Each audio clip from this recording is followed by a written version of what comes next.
ಉಚ್ಛಿಷ್ಟಂ ಶಿವನಿರ್ಮಾಲ್ಯಂ ವಮನಂ ಶವಕರ್ಪಟಂ ಕಾಕವಿಷ್ಟಾ ಸಮುತ್ಪನ್ನಾಃ ಪಂಚೈತೇತಿ ಪವಿತ್ರಕಾಃ. ಇವತ್ತು ಅಹಿಂಸೆಯ ಬಗ್ಗೆ ಒಂದು ಅವಲೋಕನ ಮಾಡೋಣ. ಈ ರೇಷ್ಮೆ ಹುಳುಗಳನ್ನು ಕೊಂದು ರೇಷ್ಮೆ ಬಟ್ಟೆ ನಾವು ತಯಾರು ಮಾಡ್ಕೊಳ್ತೀವಿ. ಕೃಷ್ಣ ಮೃಗದ ಮತ್ತು ಹುಲಿಯ ಚರ್ಮ ಇತ್ಯಾದಿಗಳನ್ನು ಉಪಯೋಗ ಮಾಡ್ತೀವಿ. ಇದೆಲ್ಲದರ ಬಗ್ಗೆ ಒಂದು ಅವಲೋಕನ ನಾವೀಗ ಮಾಡೋಣ. ಒಬ್ಬರು ಇದ್ರ ಬಗ್ಗೆ ಪ್ರಶ್ನಿಸಿದ್ರು, ಅದಕ್ಕಾಗಿ ಇದನ್ನು ನಾನು ಹೇಳಬೇಕಾಯಿತು.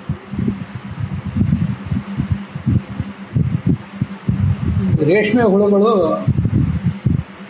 ತಮ್ಮ ಸುತ್ತಲೂ, ತಮ್ಮ ಪ್ರೌಢಾವಸ್ಥೆಗೆ ಬಂದ ಮೇಲೆ ತಮ್ಮ ಸುತ್ತಲೂ ಒಂದು ಗೂಡನ್ನು ನೇಯ್ತವೆ.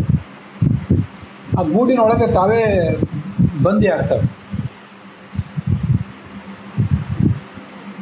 ಕೊನೆಗೆ ಒಂದು ಹಂತದ ಆದಮೇಲೆ ಅವಕ್ಕೆ ರೆಕ್ಕೆ ಬರ್ತದೆ. ರೆಕ್ಕೆ ಬಂದು ಆ ಗೂಡನ್ನು ತೂತು ಮಾಡಿ ಅವು ಹೊರಗೆ ಹೊರಟೋಗ್ತವೆ. ಇದು ಅವುಗಳ ಜೀವನ ಪದ್ಧತಿ. ನಮಗೆ ರೇಷ್ಮೆ ಬಟ್ಟೆ ಬೇಕು ಅನ್ನೋ ಕಾರಣಕ್ಕಾಗಿ ಅವು ಗೂಡಿನೊಳಗೆ ಇದ್ದಂತೆ ಆ ಗೂಡುಗಳನ್ನು ಕುದಿಯೋ ಬಿಸಿ ನೀರಲ್ಲಿ ಹಾಕ್ತೇವೆ. ಹಾಕಿದಾಗ ಆ ಹುಳುಗಳು ಅಲ್ಲೇ ಸತ್ತು ಹೋಗ್ತವೆ. ಅವುಗಳನ್ನು ಬೇರೆ ಬೇರೆ ಪ್ರಾಣಿಗಳಿಗೆ ತಿನ್ಲಿಕ್ಕೆ ಹಾಕ್ತಾರೆ. ಮುಂದೆ ಅದೇನು ಗೂಡಿರ್ತದೆ, ಆ ಗೂಡಿನಿಂದ ನೂಲು ತೆಗಿತಾರೆ. ನೂಲು ತೆಗೆದು ಅದರಿಂದ ರೇಷ್ಮೆ ಬಟ್ಟೆ ಮಾಡ್ತಾರೆ. ಇದು ಅದರ ಒಂದು ಪ್ರಕ್ರಿಯೆ. ಹೀಗೆ ಹುಳುಗಳನ್ನು ನಾವು ಕೊಂದು ಮಾಡಿರುವುದರಿಂದ ಅದೊಂದು ಹಿಂಸೆಗೆ ಕಾರಣ ಆಗ್ತದಲ್ಲ, ಅಂಥದನ್ನು ಹೇಗೆ ಉಪಯೋಗ ಮಾಡೋದು ಅಂತ ಒಂದು ಪ್ರಶ್ನೆ ಸಾಮಾನ್ಯವಾಗಿ ನಮಗೆ ಬರ್ತಿರ್ತದೆ. ಇದಕ್ಕೆ ಶಾಸ್ತ್ರದಲ್ಲಿ ಬಂದಿರುವಂಥ ಕೆಲವು ವಿಷಯಗಳನ್ನು ಮತ್ತು ಕೆಲವು ಕಡೆ ಬೇರೆ ಬೇರೆ ಕಡೆ ಬಂದಿರುವ ವಿಷಯಗಳನ್ನು ನಾವೀಗ ಗಮನಿಸಬೇಕು. ಅದರ ಜೊತೆಗೆ ಹಾಲು, ಗಂಗಾ ನದಿ, ಜೇನುತುಪ್ಪ ಮತ್ತು ಉಣ್ಣೆ ವಸ್ತ್ರ, ಕಾಗೆಯ ಮಲದಲ್ಲಿ ಹುಟ್ಟಿದಂಥ ಅಶ್ವತ್ಥ ವೃಕ್ಷ ಇತ್ಯಾದಿಗಳ ಬಗ್ಗೆ ನಾವು ಇವತ್ತೊಂದು ಅವಲೋಕನ ಮಾಡೋಣ.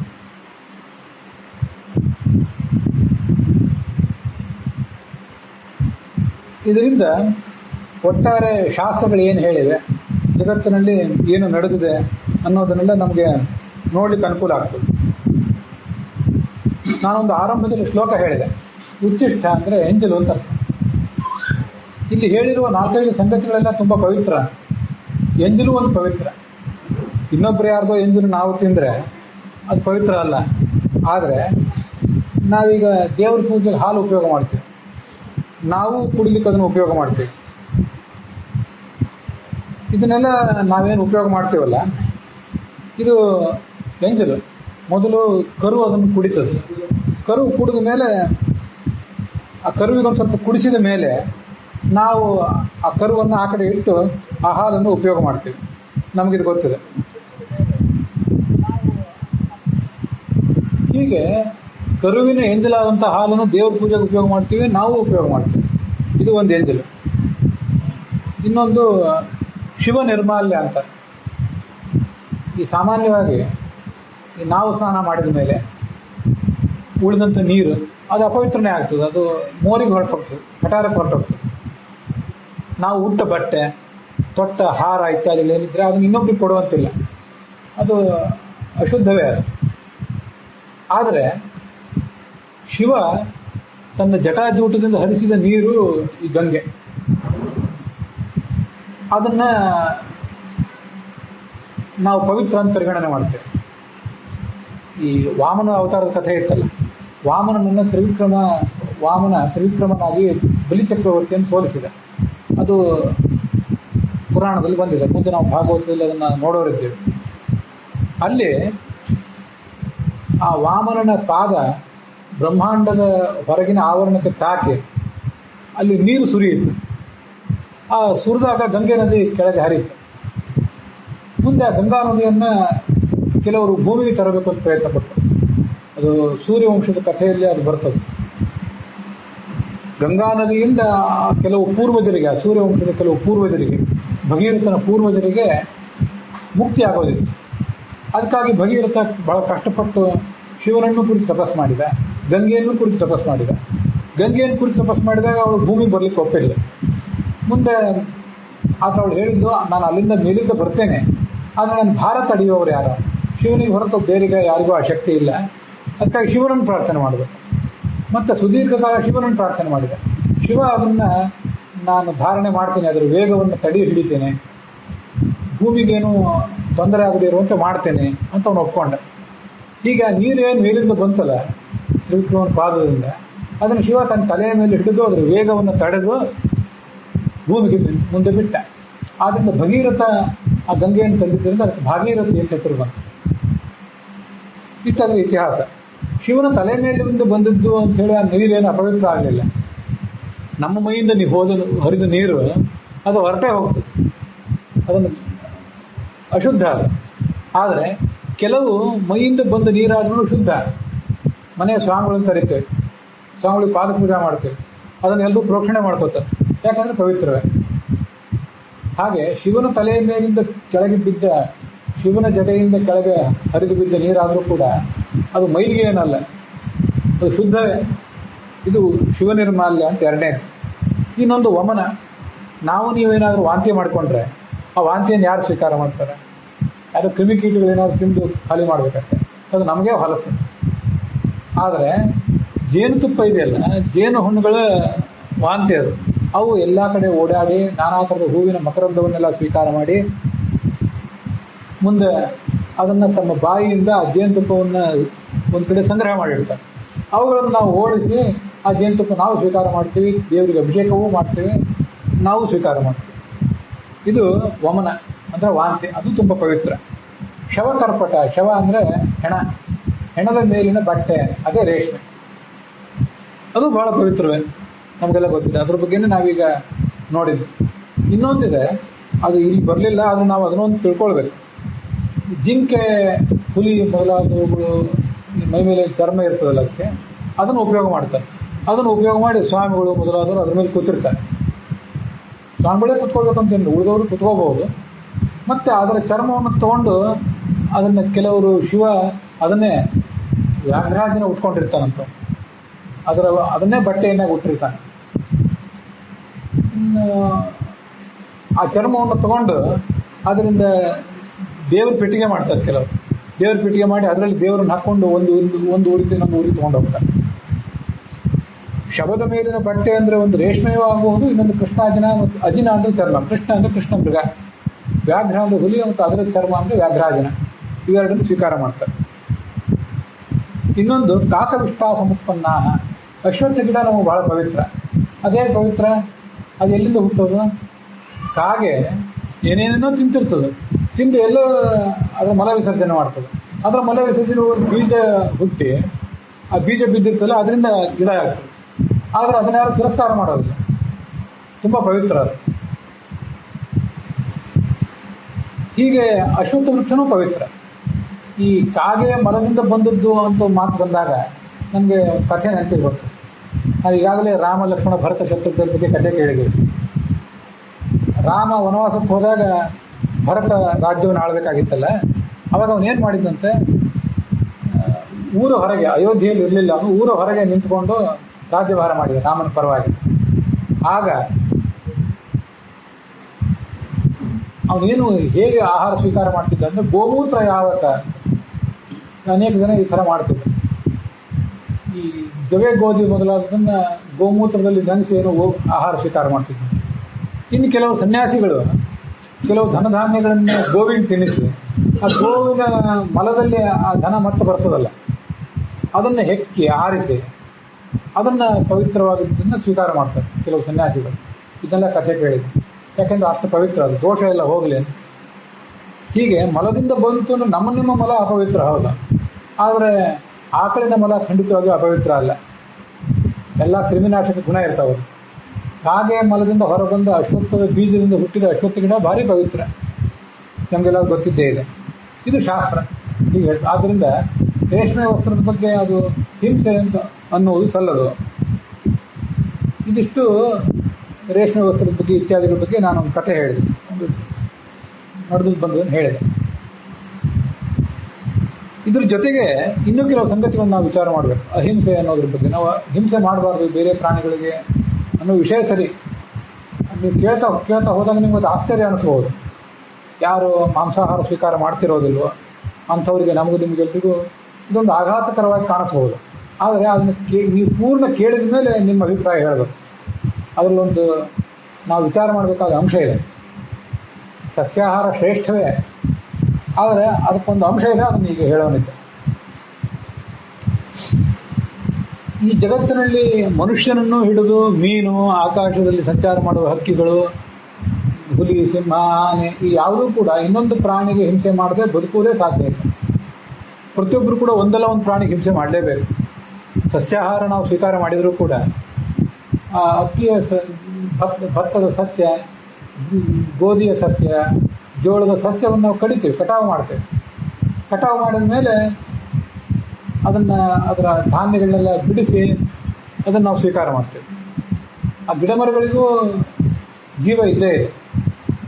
ನಾವು ಒಂದು ಪ್ರಾಣಿಯನ್ನು ಕೊಲ್ಲಿಕ್ಕೆ ಹೋದಾಗ, ಕುರಿಯೋ ಮೀನೋ ಕೊಲ್ಲಿಕ್ಕೆ ಹೋದಾಗ ಅದು ಹೇಗೆ ಭಯ ಪಡ್ತದೋ ಹಾಗೆ ಸಸ್ಯಗಳು ಭಯ ಪಡ್ತವೆ ಅನ್ನೋದನ್ನು ವಿಜ್ಞಾನಿಗಳು, ಜಗದೀಶ್ ಚಂದ್ರ ಬೋಸ್ನಂಥವರು ಆ ಸಸ್ಯಗಳಿಗೆ ಜೀವ ಇದೆ ಅನ್ನೋದನ್ನು ಕಂಡಿದ್ದಾರೆ.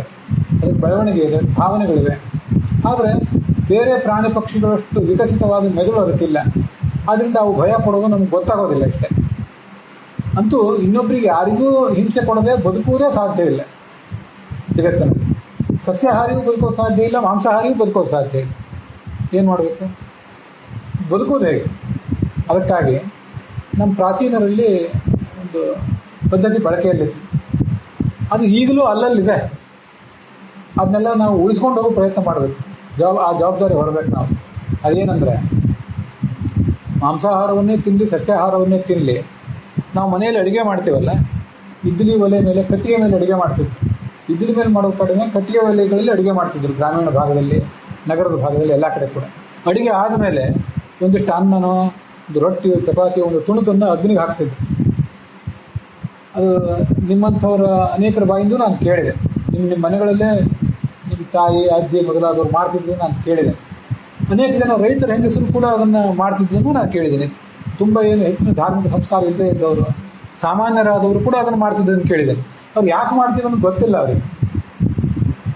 ನಮಗೆ ಆಹಾರ ಬೆಳೆಯುವುದು ಸೂರ್ಯನ ಬೆಳಕಿನಿಂದ, ಮತ್ತು ಅದು ಸೂರ್ಯನ ಬೆಳಕಿದ್ರೇ ಸಸ್ಯ ಬೆಳೆಯೋದು. ಅದಾದಮೇಲೆ ನಾವು ಅದನ್ನು ಬೇಯಿಸುವುದು ಮತ್ತು ಅಗ್ನಿಯ ನೆರವಿನಿಂದಲೇ, ಅಗ್ನಿಯಿಂದ ಆಗೋದಿಲ್ಲ. ತಿಂದ ಮೇಲೆ ಜೀರ್ಣ ಆಗಬೇಕಾದ್ರೂ ಒಳಗಿದ್ದು ಅಗ್ನಿಯಿಂದಲೇ. ಇಷ್ಟೆಲ್ಲ ನಮಗೆ ವ್ಯವಸ್ಥೆ ಇದೆ. ಅದಕ್ಕೆ ಆ ಬೆಳಕಿಗೆ, ತೇಜಸ್ಸಿಗೆ ಅದನ್ನು ಅರ್ಪಣೆ ಮಾಡಿ, ನೀನು ಕೊಟ್ಟದ್ದಿದು ಅಂತ ಅರ್ಪಣೆ ಮಾಡಿ ಮುಂದೆ ಅದನ್ನು ನಾವು ಸ್ವೀಕಾರ ಮಾಡೋದು ಪದ್ಧತಿ. ಇದಕ್ಕೆ ಶಾಸ್ತ್ರದಲ್ಲಿ ವೈಶ್ವದೇವ ಅಂತ ಕರೀತಾರೆ. ವೈಶ್ವದೇವ ಅಂತಂದರೆ, ನಾವೇನು ಹಿಂಸೆ ಮಾಡಿರ್ತೀವಿ, ಗಿಡವನ್ನು ಕಡ್ದಿರ್ತೇವೆ, ಧಾನ್ಯಗಳನ್ನು ಹುರಿದಿರ್ತೀವಿ, ಕರೆದಿರ್ತೀವಿ, ಕೊಚ್ಚಿರ್ತೀವಿ, ಏನೇನೋ ಮಾಡ್ತೀವಿ, ನಾಕಾರ್ಥ ದೋಷಗಳು ಬಂದಿರ್ತವೆ. ಆ ದೋಷಗಳೆಲ್ಲ ಪರಿಹಾರ ಆಗಲಿ ಅಂತ ಅಗ್ನಿಯಲ್ಲಿ ಆರಾಧನೆ ಮಾಡೋದು ಒಂದು ರೂಢಿಯಲ್ಲಿದೆ. ದೇವರಿಗೆ ನಿವೇದನೆ ಮಾಡಿ ಅಗ್ನಿಯಲ್ಲಿ ಆಹುತಿ ಹಾಕಿ, ತುಪ್ಪ, ಆಮೇಲೆ ಅನ್ನ ಇತ್ಯಾದಿ ಆಹುತಿ ಹಾಕಿ, ಇನ್ನೊಂದ್ಸರಿ ತುಪ್ಪದ ಆಹುತಿ ಹಾಕಿ, ಅದಾದಮೇಲೆ ಒಂದಿಷ್ಟು ಅನ್ನ ತೊಗೊಂಡೋಗಿ ಹೊರಗೆ, ಮನೆಯ ಹೊರಗಡೆ, ಅಂಗಳದ ಹೊರಗೆ ಇಟ್ಟು, ಕಾಗೆ ಇತ್ಯಾದಿ ಪ್ರಾಣಿಗಳಿಗೆ ಅದನ್ನು ಕೊಟ್ಟು, ಅದು ಬಲಿಹರಣ ಅಂತಾರೆ.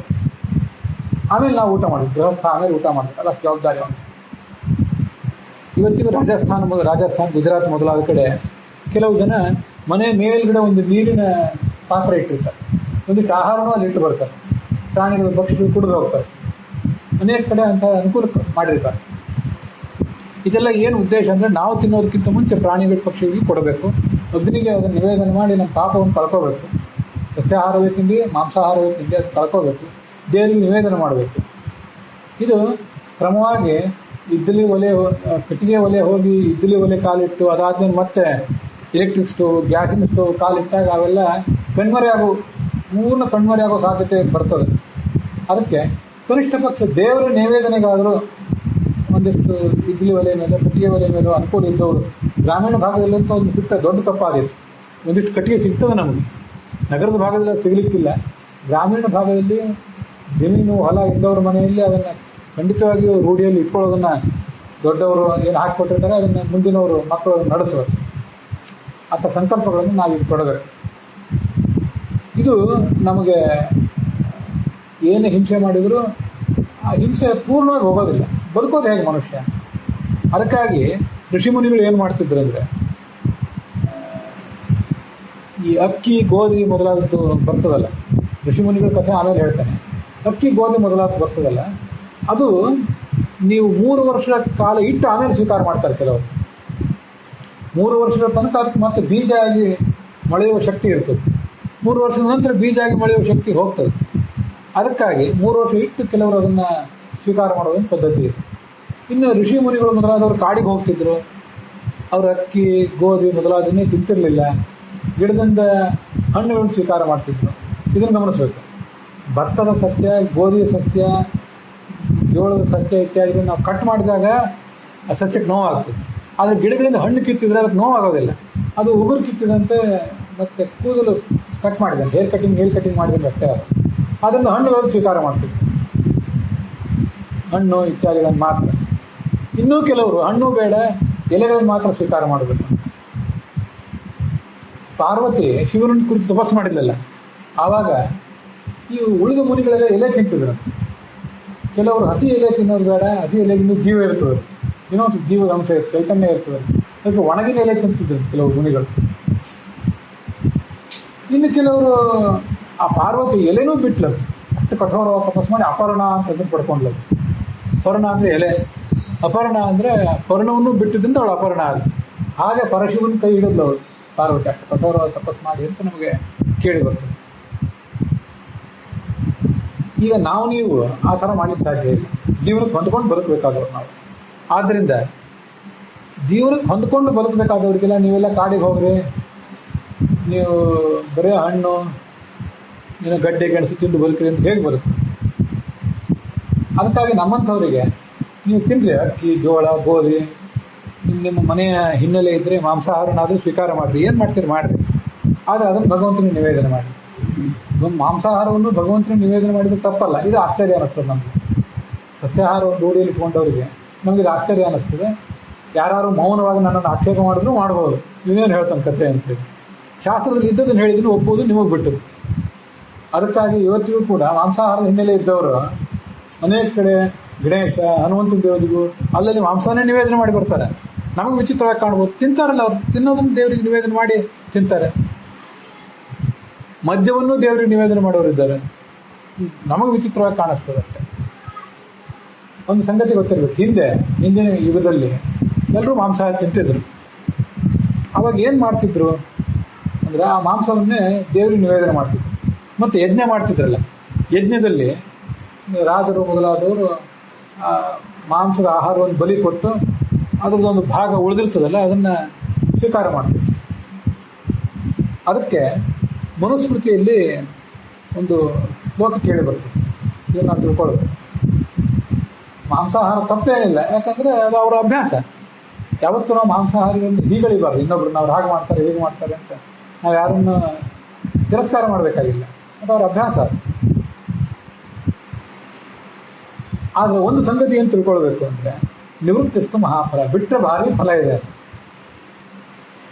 ನ ಮಾಂಸಭಕ್ಷಣೆ ದೋಷ ನ ಮಧ್ಯೆ ನ ಚ ಮೈಥುನೆ ಪ್ರವೃತ್ತಿ ದೇಶ ಭೂತಾನ ನಿವೃತ್ತಿಸ್ತು ಮಹಾಫಲ. ಮಾಂಸ ತಿಂದರೆ ತಪ್ಪಲ್ಲ, ಮದ್ಯಪಾನ ಮಾಡಿದರೂ ತಪ್ಪಲ್ಲ. ಆಶ್ಚರ್ಯ ಅನ್ನಿಸ್ತದೆ. ಅದಕ್ಕೆ ವಿವರಣೆಗಳನ್ನು ಹೇಳ್ತೇನೆ. ಹಾಗೆ ಅವಸರದ ತೀರ್ಮಾನಕ್ಕೆ ಯಾರು ಬರಬೇಡ್ರಿ, ನಾನು ವಿವರಣೆಗಳನ್ನು ಹೇಳೋ ತನಕ. ಸ್ತ್ರೀ ಪುರುಷರ ಸಂಪರ್ಕಕ್ಕೆ ಗಂಡು ಹೆಣ್ಣು ಪರಸ್ಪರ ಸೇರಿದರೆ ಅದೇನು ತಪ್ಪ? ಅದು ತಪ್ಪಲ್ಲ. ಪ್ರವೃತ್ತಿ ರೇಷ ಭೂತಾನ, ಮನುಷ್ಯನ ಸ್ವಭಾವ ಇದು. ಎಲ್ಲ ಪ್ರಾಣಿ ಪಕ್ಷಿಗಳು ಇನ್ನೇನೋ ಸ್ವೀಕಾರ ಮಾಡೇ ಮಾಡ್ತಾವೆ, ಅವು ಮಾಂಸ ತಿಂತವೆ, ನಾವು ತಿಂತೇವೆ. ಮದ್ಯಪಾನನೂ ಅದು ಒಂದು ಮನುಷ್ಯನ ಒಂದು ಸ್ವಭಾವ. ಸ್ತ್ರೀ ಪುರುಷರ ಸಮಾಗಮ ಅದು ಒಂದು ಸ್ವಭಾವ, ದೋಷ ಏನಿಲ್ಲ ಇದರಲ್ಲಿ. ಆದರೆ ನೀವು ಮಾಂಸಾಹಾರ ಪರಿತ್ಯಾಗ ಮಾಡಿದರೆ, ಹಾಗೆ ಮದ್ಯಪಾನ ಪರಿತ್ಯಾಗ ಮಾಡಿದರೆ, ಹಾಗೆ ಒಂದು ಹಂತದಲ್ಲಿ ನಮ್ಮ ಮಕ್ಕಳಾಗಿದ್ದಾರೆ ಇನ್ನು ಸಾಕು ಅಂತ ಸ್ತ್ರೀ ಪುರುಷರ ನಡುವಿನ ಸಮಾಗಮ ಪರಿತ್ಯಾಗ ಮಾಡಿದರೆ ಅದು ಮಹಾಫಲ ಇದೆ. ಬಿಟ್ಟರೆ ದೊಡ್ಡ ಫಲ ಇದೆ. ಬಿಡ್ಲಿಕ್ಕೆ ಆಗದೆ ಹೋದರೆ ದೇವರಿಗೆ ನಿವೇದನೆ ಮಾಡಿ ತಗೊಳ್ಬೇಕು ಅಂತ ಶಾಸ್ತ್ರ ಹೇಳುತ್ತೆ. ಇದನ್ನೇ ರಾಮಕೃಷ್ಣ ಪರಮಹಂಸರು, ಗಾಂಧಿ ಮೊದಲಾದವರು ಹೆಂಡತಿಯನ್ನ ಸಂಪರ್ಕವನ್ನು ಕೂಡ ಬಿಟ್ಟಿದ್ದವರು ಒಂದು ಹಂತದಲ್ಲಿ.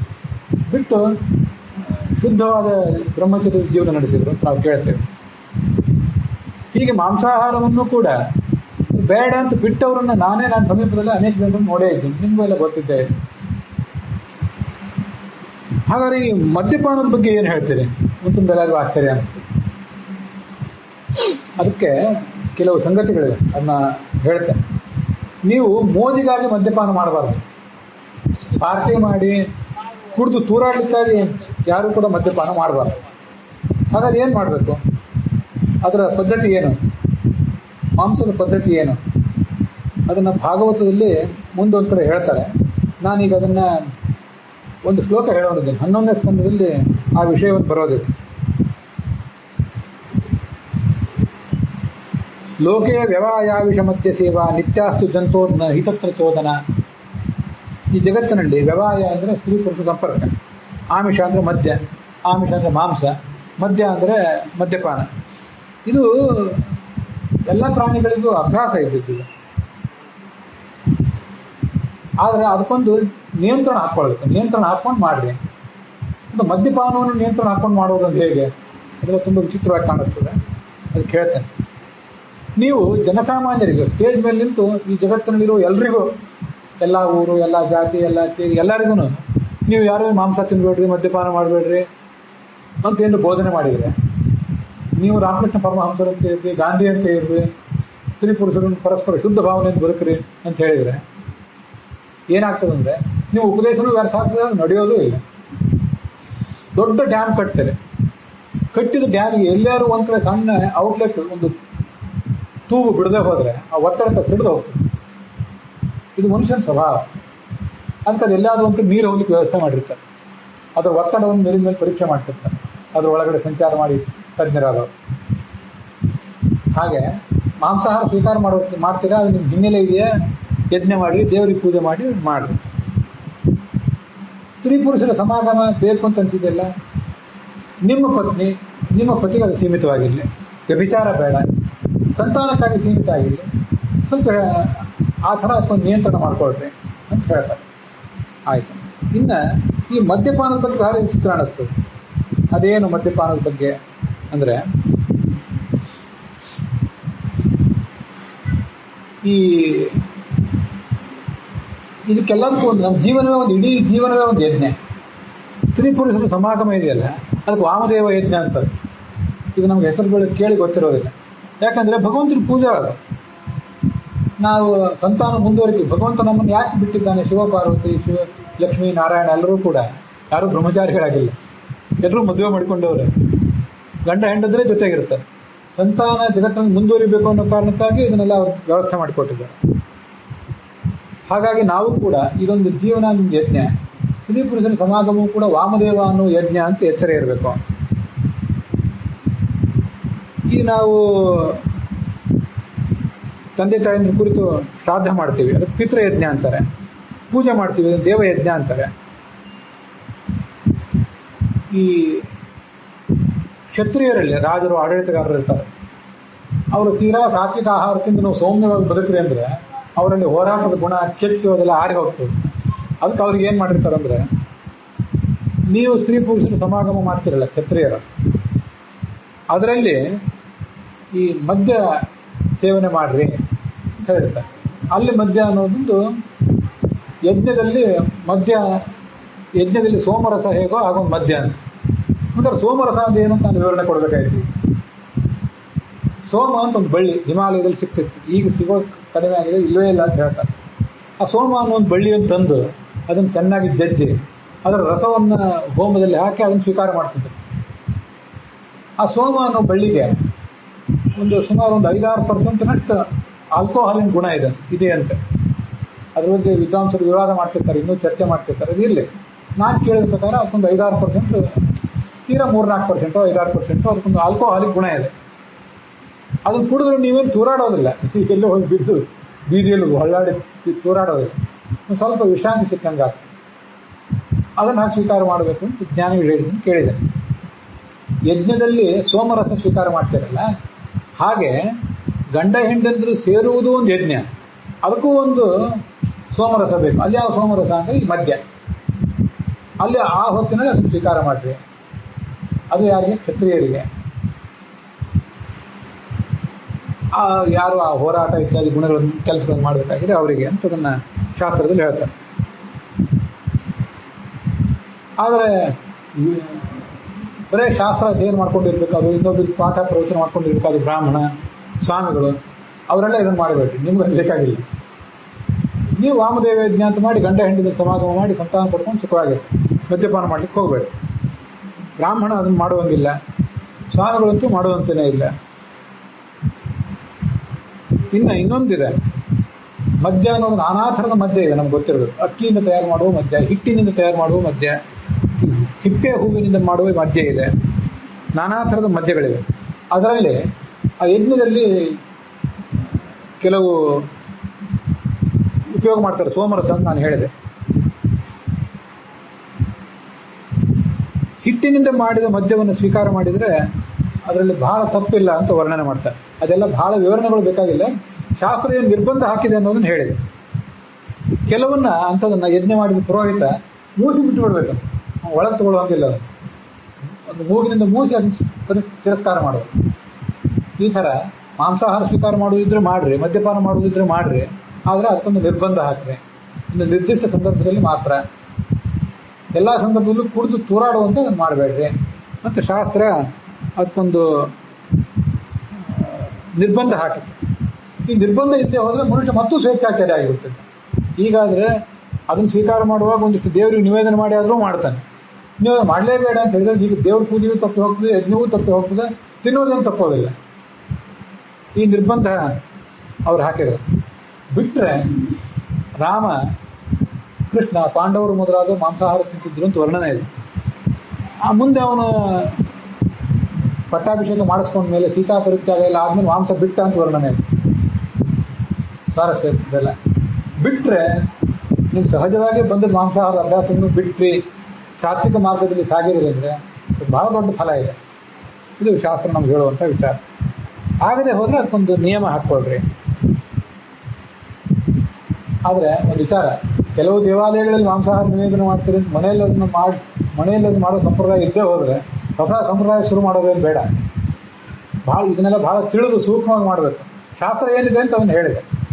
ಇಲ್ಲ ಯಾವುದೋ ದೇವಾಲಯದಲ್ಲಿ ಮಾಡ್ತಾರೆ, ನಮ್ಮ ಮನೆಯಲ್ಲೂ ನಾವು ಮಾಡ್ತೀವಿ ಅಂತ ಆಟ ಹಿಡಿದ್ರೆ ಎಲ್ಲ ಇದ್ದದ್ದೆಲ್ಲ ಹಾಳಾಗೋದಿತ್ತು. ಮತ್ತೆ ಆ ಥರ ಮಾಡೋದು ಬೇಡ. ಇದಿಷ್ಟು ಈ ಮಾಂಸಾಹಾರ ಇತ್ಯಾದಿಗಳ ಬಗ್ಗೆ ಹೇಳಿದ್ನಲ್ಲ, ಹಿಂಸೆ ಅಂತ ಬಂದಾಗ ಇದನ್ನ ಹೇಳಿದೆ. ನಮ್ಮ ಜೀವನ ಈ ರೇಷ್ಮೆ ಮತ್ತು ಇದ್ರ ಬಗ್ಗೆ ಹೇಳಿದ್ನಲ್ಲ, ಅಲ್ಲೊಂದು ಸರಳ ಜೀವನದ ಬಗ್ಗೆ ಒಂದಷ್ಟು ಮಾಹಿತಿಗಳನ್ನು ನಾನು ಹೇಳಿದೆ. ಈ ರೇಷ್ಮೆ ಹೇಗೆ ಬೆಳೀತದೆ ಅನ್ನೋದು ಇಷ್ಟೋ ತನಕ ಹೇಳಿದೆ.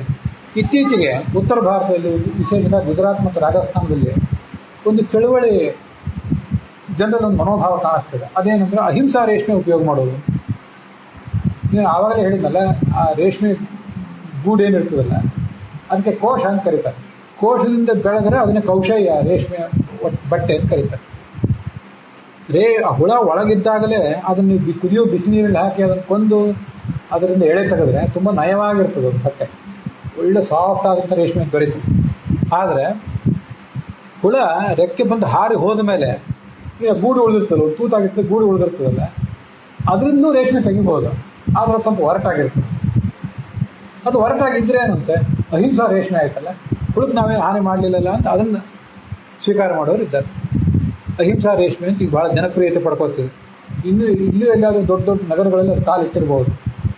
ಈ ಸಾವಯವ ಬೆಳೆಗಳು ಅಂತ ಹೇಳಿ ಕಾಲಿಟ್ಟಿವೆ, ಹಾಗೆ ಅದೊಂದು ಕಾಲಿಟ್ಟಿವೆ. ನಾವು ಇಂಥದ್ದೊಂದು ಪ್ರತಿಜ್ಞೆ ಮಾಡಲಿಕ್ಕೆ ಅಡ್ಡಿ ಇಲ್ಲ.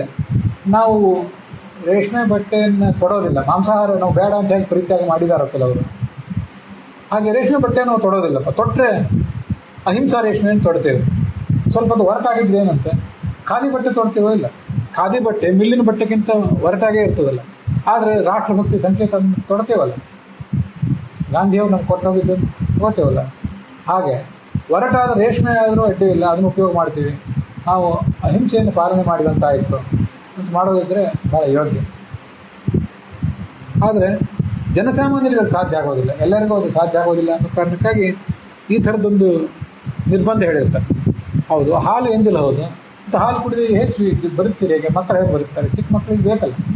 ದೊಡ್ಡವರಿಗೆ ಹಾಲೇನು ಭಾಳ ಬೇಕಾಗಿಲ್ಲ, ಆದರೆ ಹಾಲು, ಮೊಸರು, ಮಜ್ಜಿಗೆ ಆದರೂ ಬೇಕು, ತುಪ್ಪ ಆದರೂ ಬೇಕು.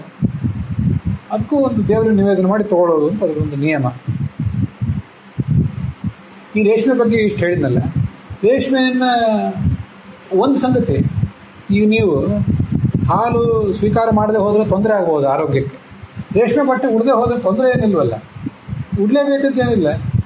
ಶಾಸ್ತ್ರ ಅದನ್ನು ನೀವು ಉಡಲೇಬೇಕಂತ ಹೇಳಲಿಲ್ಲ.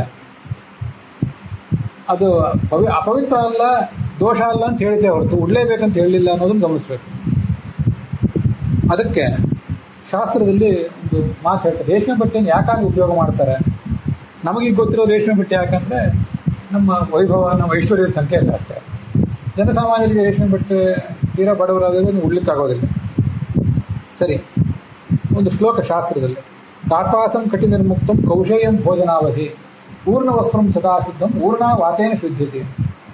ನಾವು ಹತ್ತಿ ಬಟ್ಟೆ ಉಡ್ತೀವಲ್ಲ, ಹತ್ತಿ ಬಟ್ಟೆ ಉಟ್ಟು ದೇವ್ರ ಪೂಜೆ ಮಾಡ್ತೀವಲ್ಲ, ಆದರೆ ನೀವು ಹತ್ತಿ ಬಟ್ಟೆನ ಮತ್ತೆ ಹಾಗೆ ಗಂಟು ಕಟ್ಟಿ ಇಟ್ಟು ಮತ್ತೆ ನಾಳಿನ ದೇವ್ರ ಪೂಜೆಗಳನ್ನು ಉಪಯೋಗ ಮಾಡುವಂತಿಲ್ಲ.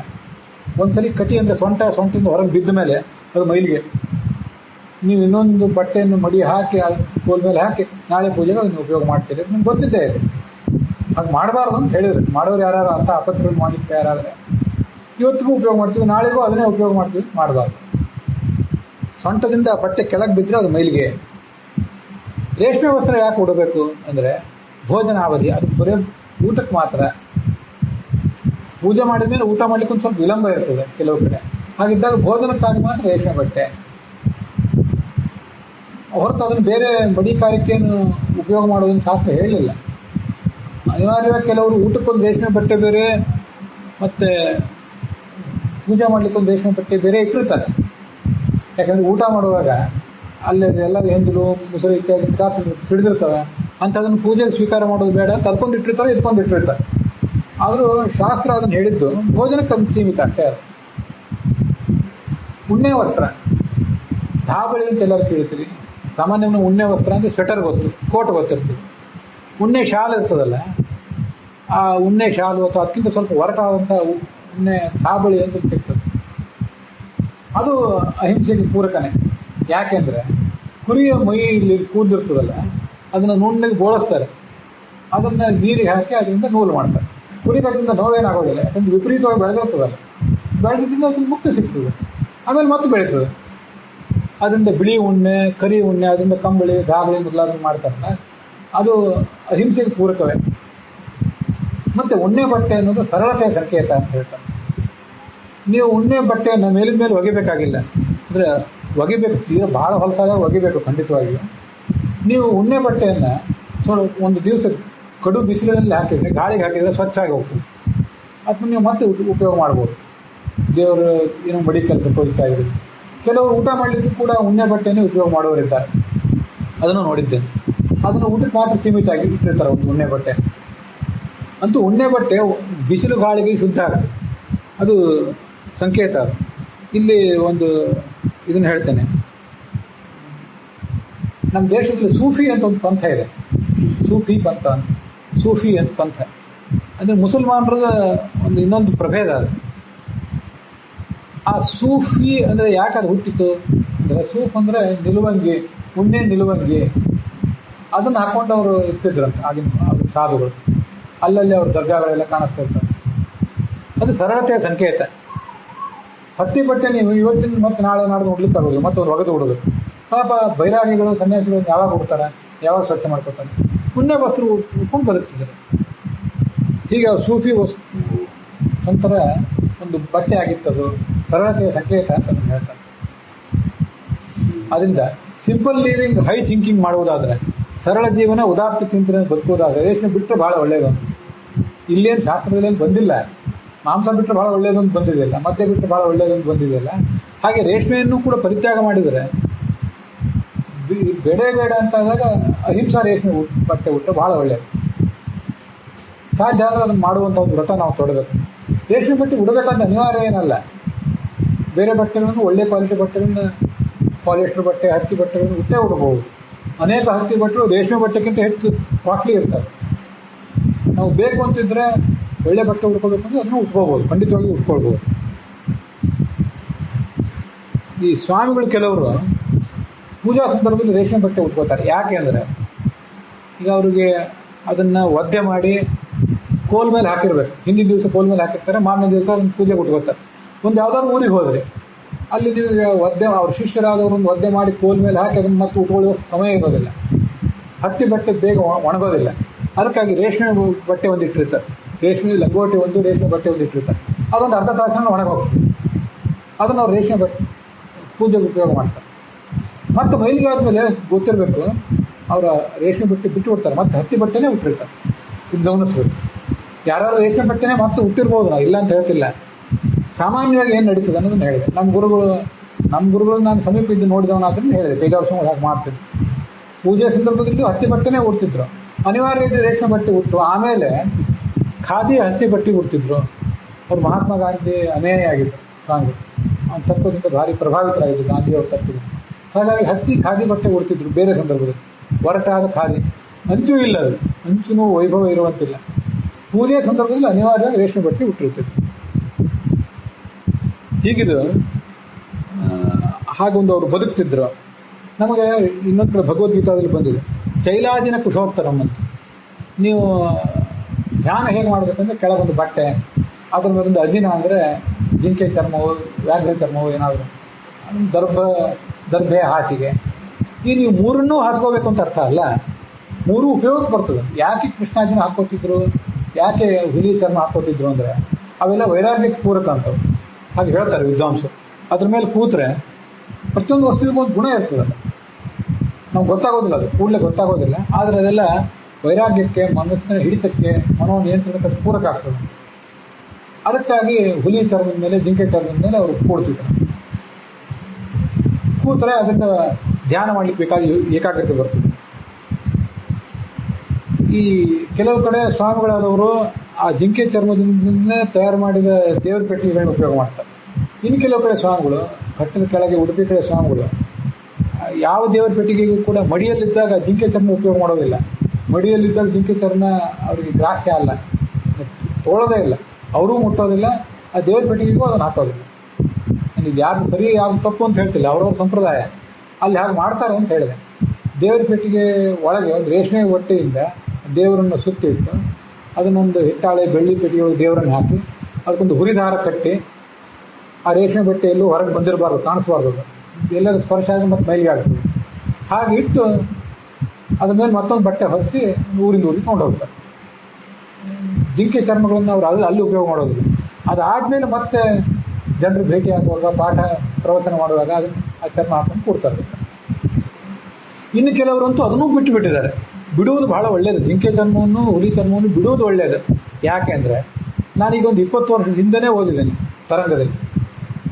ಎಲ್ಲ ಕಡೆ ಕಳ್ಳರು ಕಪಟಿಗಳೇ ತುಂಬಿರೋದ್ರಿಂದ ನಾಯಿ ಚರ್ಮ ತೊಗೊಂಡು ಬಂದು ಅದನ್ನು ಚೆನ್ನಾಗಿ ಹದ ಮಾಡಿ ಅದಕ್ಕೆ ಒಳ್ಳೆ ಪೇಂಟಿಂಗ್ ಇತ್ಯಾದಿ ಕೆಮಿಕಲ್ ಪೇಂಟಿಂಗ್ ಮಾಡಿ ಮಾರಾಟ ಮಾಡ್ತಾರೆ. ನಮ್ಮಂಥವ್ರಿಗೆ ಏನು ಗೊತ್ತಾಗ್ತದೆ? ಅದು ನನಗೊಬ್ಬರು ಅಂಗಡಿಯವರೇ ಹೇಳಿದರು, ತರಂಗದಲ್ಲೂ ಇದು ಬಂದಿತ್ತು, ತರಂಗ ವಾರಪತ್ರಿಕೆ. ಇಷ್ಟೆಲ್ಲ ಮೋಸಗಾರರು ಇರೋದ್ರಿಂದ ಆ ಜಿಂಕೆ ಚರ್ಮ, ಹುಲಿ ಚರ್ಮ ಅದನ್ನು ಬೇಡ, ನಮಗೆ ನಾನು ಬಿಟ್ಟುಬಿಡೋದು ಒಳ್ಳೆಯದು. ಅದರ ಮೇಲೆ ಕೂಡಬೇಕಂತ ಏನಿದೆ. ಒಂದು ಹುಲ್ಲಿನ ಚಾಪೆ, ದರ್ಬೆ ಚಾಪೆ, ದಪ್ಪನ ಬಟ್ಟೆ ಆದ್ಮೇಲೆ ಕೂಡ್ಬೋದಲ್ಲ. ಏನು ನೀವೇನು ಗಟ್ಟಿ ಗಟ್ಟಲೆ ಧ್ಯಾನ ಮಾಡೋರಿದ್ದೀರಿ? ನಿಮಗೆ ಹುಲಿ ಚರ್ಮ ಆಸನ ಹಾಕ್ಕೊಂಡ್ರೆ, ಜಿಂಕೆ ಚರ್ಮದ ಆಸನ ಹಾಕ್ಕೊಂಡ್ರೆ ವೈರಾಗ್ಯ ಬರ್ತದನ್ನೋ ವಿಷಯ ಸರಿ. ನೀವೇನು ವೈರಾಗ್ಯ ಬಂದು ದಿನಗಟ್ಟಲೆ ಜಪ ಮಾಡೋರಿಲ್ವಲ್ಲ. ನಾವು ಮಾಡೋದು 5 ನಿಮಿಷ. ಹಾಗಿದ್ದಾಗ ಒಂದು ಮಣೆ ಮೇಲೆ ಸಾಧ್ಯ ಒಂದು ಹತ್ತಿ ಬಟ್ಟೆ, ಅದು ಮಡಿಯಾದ್ದೇ ಹತ್ತಿ ಬಟ್ಟೆ ಅಂತ ಹಾಕ್ಕೊಂಡು ಕೂತ್ಕೊಂಡ್ರೆ ಕಾಲಿಗೂ ರಕ್ಷಣೆ ಕೊಡ್ತದೆ ಅಂತ ಅದನ್ನು ಮಾಡುವುದು ಒಳ್ಳೆಯದು. ಜಿಂಕೆ ಚರ್ಮ ಇತ್ಯಾದಿ ಬಿಟ್ಟು ಬಿಡೋದು ಒಳ್ಳೆಯದು. ಯಾಕೆಂದರೆ ಅದು ಈಗ ಜಿಂಕೆಗಳ ಸಂತತಿ ಕಡಿಮೆ ಆಗ್ತದೆ. ಅದನ್ನು ನಾವೆಲ್ಲ ಗಮನಿಸಬೇಕು. ಶಾಸ್ತ್ರದಲ್ಲಿ ಇರೋದು ಹೌದು, ಮೈಲಿಗೆ ಎಲ್ಲ ಸ್ವೀಕಾರ ಮಾಡಿ ಅಂತೇಳಿ ಹೇಳಿರೋದು ಹೌದು. ಜಿಂಕೆಗೆ ಉಡ್ತೀರೇನು, ಏನು ತಗೋತೀರಿ ಎಲ್ಲಿಂದ? ಆದ್ದರಿಂದ ಜಿಂಕೆ ಚರ್ಮ ಮಾಂಸಾಹಾರ ಹೇಗೆ ಬಿಟ್ಟಿದೆವೋ, ರೇಷ್ಮೆ ಬಿಡಲಿಕ್ಕೂ ಕೆಲವರು ಹೇಗೆ ವಿಚಾರ ಮಾಡ್ತಿದ್ದಾರೆ, ಹಾಗೆ ಜಿಂಕೆ ಚರ್ಮ, ಹುಲಿ ಚರ್ಮವನ್ನು ಬಿಡುವುದು ಒಳ್ಳೆಯದು. ಇದು ಶಾಸ್ತ್ರದಲ್ಲಿ ಬಂದಿಲ್ಲ, ಆದರೆ ನಾವು ತಿಳ್ಕೋಬೇಕು, ಕಾಮನ್ ಸೆನ್ಸ್ ತಿಳ್ಕೋಬೇಕು ಆ ಸಂಗತಿಗಳು.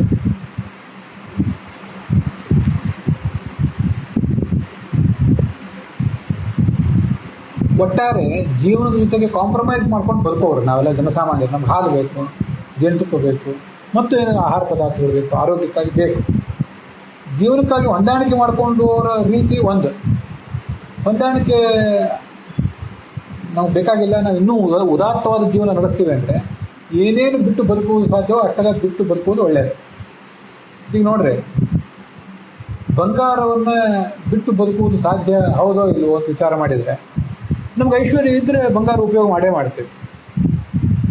ಬಿಡುವುದು ಒಳ್ಳೆಯದ ಕೆಟ್ಟದ ಶಾಸ್ತ್ರದಲ್ಲಿಲ್ಲ. ದೇಶದ ನೇತಾರರು ಕಾಮನ್ ಸೆನ್ಸ್ನಿಂದ ನೀವು ಇನ್ಮೇಲೆ ಬಂಗಾರ ಉಪಯೋಗ ಮಾಡಬೇಡಿ, ಸ್ವಲ್ಪ ಸಂಯಮ ಇರಲಿ ಅಂತ ಒಂದು ಕರೆ ಕೊಟ್ಟರೆ ಅದಕ್ಕೊಂದು ಅರ್ಥ ಇದೆ. ದೇಶದ ನೇತಾರರು ದೊಡ್ಡ ಶಾಸ್ತ್ರ ಓದಲಿಕ್ಕಿಲ್ಲ, ಆದರೆ ಅವ್ರು ಯಾಕೆ ಕರೆ ಕೊಡ್ತಾರೆ? ಅಷ್ಟು ಈ ಬಂಗಾರ ತುಟ್ಟಿ ಆದಾಗ ನಾವು ನಮ್ಮ ದೇಶದಲ್ಲಿರೋ ಬಂಗಾರ ನಮ್ಗೆ ಸಾಕಾಗ್ತಿಲ್ಲ ಅಂತ ಪರದೇಶದಿಂದ ತರಿಸ್ಕೊಳ್ಳೋದಾದ್ರೆ, ನಮ್ಮ ದೇಶದ ದುಡ್ಡೆಲ್ಲ ಅಲ್ಲೇ ಹರಿದು ಹೋಗೋದಾದರೆ ಅದನ್ನ ಯಾಕೆ ಮಾಡಬೇಕು? ಇದು ದೇಶದ ನೇತಾರರು ದೇಶದ ನೇತಾರ ನೀವು ಸ್ವಲ್ಪ ಬುದ್ಧಿ ಇದ್ದರೆ, ವಿವೇಕ ಇದ್ದರೆ ಇಂಥದನ್ನು ಹೇಳ್ತಾರೆ. ಅದು ವಿವೇಕ ಇದ್ರೆ ನಾವು ತಗೋತೀವಿ. ಅದು ಇಲ್ಲದೆ ಇಬ್ಬರಿಗೂ ವಿವೇಕ ಇಲ್ಲದ್ರೆ ಎಲ್ಲವೂ ಹಾಳಾಗಿ ಹೋಗ್ತದೆ. ಬುದ್ಧಿ ಹೇಳಲಿಕ್ಕೂ ವಿವೇಕ ಬೇಕು, ಬುದ್ಧಿ ತಗೊಳ್ಲಿಕ್ಕೂ ವಿವೇಕ ಬೇಕು. ಯಾರೊಬ್ಬರಿಗೆ ಇಲ್ಲದೆ ಹೋದ್ರೂ ಬಹಳ ಕಷ್ಟ. ಸಮಾಜ ನಡೀತಿರೋದೇ ಹಾಗೆ. ಇರಲಿ ಅಂತೂ ಬಂಗಾರ ಅದು ನಮ್ಮ ದೇಶದಲ್ಲಾದರೂ ಬಂಗಾರ ತೆಗೆಯೋದು ಎಷ್ಟು ಕಷ್ಟ. Hatti gold mines, KGF Kolar gold mines ತೆಗೆಯೋದು ಎಷ್ಟು ಕಷ್ಟ.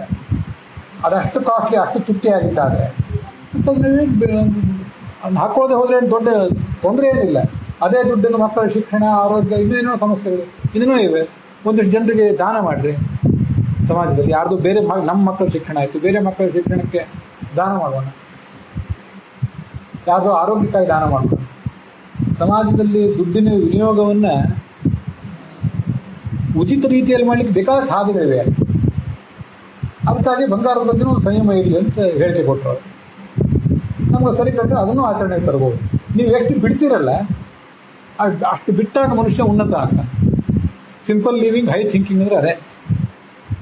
ಇಲ್ಲ ನಾವು ಭೋಗಗಳೇ ಬೇಕು ಅಂದರೆ, ಜೀವನದ ಜೊತೆ ಕಾಂಪ್ರಮೈಸ್ ಮಾಡಿಕೊಂಡು ಅಡ್ಜಸ್ಟ್ ಮಾಡ್ಕೊಂಡು ಬದುಕ್ತೀವಿ ಅಂದರೆ ಅದಕ್ಕೆಲ್ಲ ಹೆಚ್ಚು ಮಾರ್ಗ ಇಲ್ಲ. ನೀವು ಹೇಗೆ ಬದುಕಬೇಕು ಅನಿಸ್ತೋ ಹಾಗೆ ಬದುಕ್ರಿ. ನಿಮ್ಮ ದುಡ್ಡು, ನೀವು, ನಿಮ್ಮ ಮೋಜು, ನಿಮ್ಮ ಸುಖ. ಈಗ ಶಾಸ್ತ್ರ ಅದನ್ನು ವರ್ಣನೆ ಮಾಡ್ತೀವಿ. ಹೀಗೆ ಇವತ್ತಿನ ದಿವಸ ಹೆಚ್ಚು ಕಡಿಮೆ ರೇಷ್ಮೆ, ಬಂಗಾರ ಮತ್ತು ಜೇನುತುಪ್ಪ ಮತ್ತು ಕಾಗೆ ಮಲದಿಂದ ಹುಟ್ಟಿದಂಥ ಅಶ್ವತ್ಥ ವೃಕ್ಷ ಮತ್ತು ಏನೇನೋ ಪದಾರ್ಥಗಳು ಅಂಥದ್ರ ಬಗ್ಗೆ ಎಲ್ಲ ನಾವೊಂದು ಅವಲೋಕನ ಮಾಡಲಿಕ್ಕೆ ಸಾಧ್ಯ ಆಯಿತು. ಅದು ಖಂಡಿತವಾಗಿಯೂ ಅಪವಿತ್ರ ಅಲ್ಲ. ಯಾವುದನ್ನು ಅದರೊಳಗೆ ಬಿಡ್ಲಿಕ್ಕೆ ಸಾಧ್ಯ ಇದೆಯೋ, ನಮ್ಮ ದೇಹಕ್ಕೆ ಏನು ಬೇಕೋ. ಜೇನುತುಪ್ಪನೂ ಕೂಡ ತುಂಬ ಆರೋಗ್ಯದ ಗುಣ ಇದ್ದದ್ದು. ಅದನ್ನು ಕೆಲವು ಸರಿ ಆರೋಗ್ಯವಂತರು, ಕೆಲವು ಸರಿ ರೋಗಿಗಳಿಗೆ, ವಿಶೇಷವಾಗಿ ಆಯುರ್ವೇದದ ಔಷಧ ತೊಗೊಳ್ಳುವಾಗ ಅದನ್ನೆಲ್ಲ ಹೇಳ್ತಿರ್ತಾರೆ, ಜೇನುತುಪ್ಪ ತೊಗೊಳ್ರಿ. ಹಾಗೆ ತೊಗೊಳ್ಳೋ ಪ್ರಸಂಗ ಬಂದಾಗ ಅದನ್ನು ಸ್ವೀಕಾರ ಮಾಡಬೇಕು. ಬಿಡೋ ಪ್ರಸಂಗ ಬಂದರೆ ಬಿಟ್ಟರೆ ಬಹಳ ಒಳ್ಳೆಯದು. ಸಂಯಮದ ಜೀವನ ನಡೆಸಿದರೆ ಬಹಳ ಒಳ್ಳೆಯದು. ಹಾಗೆ ಒಬ್ಬರು ಯಾರೋ ಅದ್ರ ಬಗ್ಗೆ ಪ್ರಶ್ನೆ ಕೇಳಿದ್ರು. ಅದಕ್ಕಾಗಿ ಕಳೆದ ದಿವಸ ಅದನ್ನು ಆಲೋಚನೆ ಮಾಡಬೇಕಾಯಿತು. ಆಲೋಚನೆ ಮಾಡಿ ಅದನ್ನು ಇವತ್ತು ನಿಮ್ಮ ಎದುರಿಗೆ ಇಟ್ಟಿದ್ದೇನೆ. ವಸ್ತುತಃ ಈ ಜೀವನ ಇದೆಯಲ್ಲ, ಜೀವೋ ಜೀವಸಿ ಜೀವನಂ. ಒಂದು ಜೀವ ಇನ್ನೊಂದು ಜೀವನ ಕೊಂದು ತಿಂತಿರ್ತದೆ. ತಿಮಿಂಗಿಲ ಅಂತ ನಾವು ಅಂತೀವಲ್ಲ, ತಿಮಿ ಅಂದರೆ ಒಂದು ಥರದ ಮೀನು. ಅದನ್ನು ಗಿಲ ಅಂದರೆ ತಿಮಿಯನ್ನು ತಿಂದು ಬದುಕುವ ಮೀನು ತಿಮಿಂಗಿಲ. ಅಹಸ್ತಾನ ಸಹಸ್ತಾನ ಭಾಗವತದಲ್ಲೇ ಒಂದು ಮೊದಲನೇ ಸ್ಕಂದದಲ್ಲಿ ಬರ್ತದೆ. ಕೈ ಇಲ್ಲದೆ ಇರುವ ಪ್ರಾಣಿ ಅದು ಕೈ ಇದ್ದ ಪ್ರಾಣಿಗೆ ಆಹಾರ ಆಗಿ ಹೋಗಿತ್ತು.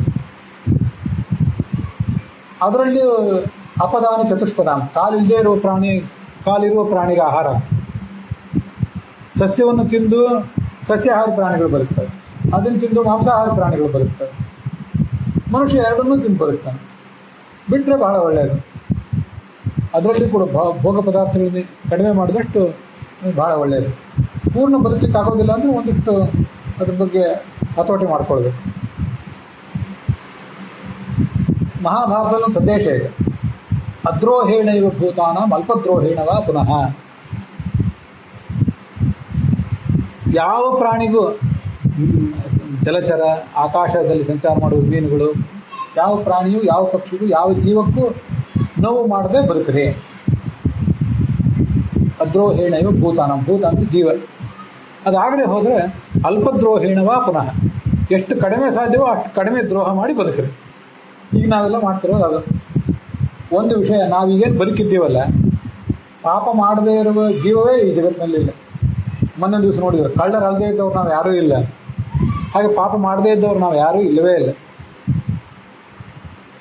ಆದರೆ ಕ್ರಮವಾಗಿ ನಾವು ಮೇಲೆ ಏರ್ತಾ ಹೋಗ್ಬೇಕು, ಉನ್ನತವಾದ ಜೀವನವನ್ನು ನಾವು ಅಳವಡಿಸ್ಕೊಳ್ತಾ ಹೋಗ್ಬೇಕು.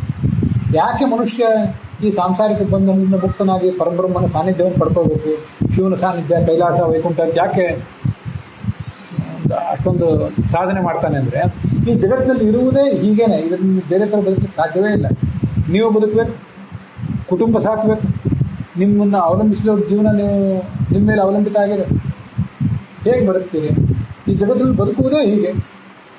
ಅದಕ್ಕಾಗಿ ಇದರಿಂದ ಪಾರಾದರೆ ಅದೇ ಒಂದು ಉಪಾಯ, ದೊಡ್ಡ ಉಪಾಯ ನಾವು ಬದುಕಬೇಕು. ಪಾಪರಹಿತವಾದ ಜೀವನ ನಡೆಸುವುದು ಅಂದರೆ ಪರಬ್ರಹ್ಮನ ಸಾನ್ನಿಧ್ಯವನ್ನು ಪಡೆದರೆ ಅವಾಗ ಈ ಭೌತಿಕ ದೇಹವೇ ಇರೋದಿಲ್ಲ. ಮನುಷ್ಯ ಸುಖವಾಗಿ ಆವಾಗ ಯಾರಿಗೂ ದ್ರೋಹ ಬಗೆಯಿಂದ ಬದುಕಲಿಕ್ಕೆ ಸಾಧ್ಯ ಆಗ್ತದೆ. ಅಲ್ಲಿವರೆಗೂ ನಮ್ಮದೆಲ್ಲ ಹೀಗೆ ಜೀವನ ನಡೀತದೆ. ಇದು ಜೀವನದ ಗುರಿ ಅನ್ನೋದನ್ನು ಇವತ್ತು ನಾವು ನೋಡಿದ್ದೀವಿ. ಅಲ್ಲಿಗೆ ಇವತ್ತಿನ ಈ ಭಾಗ ಸಮಾಪ್ತ ಆಗಿದೆ.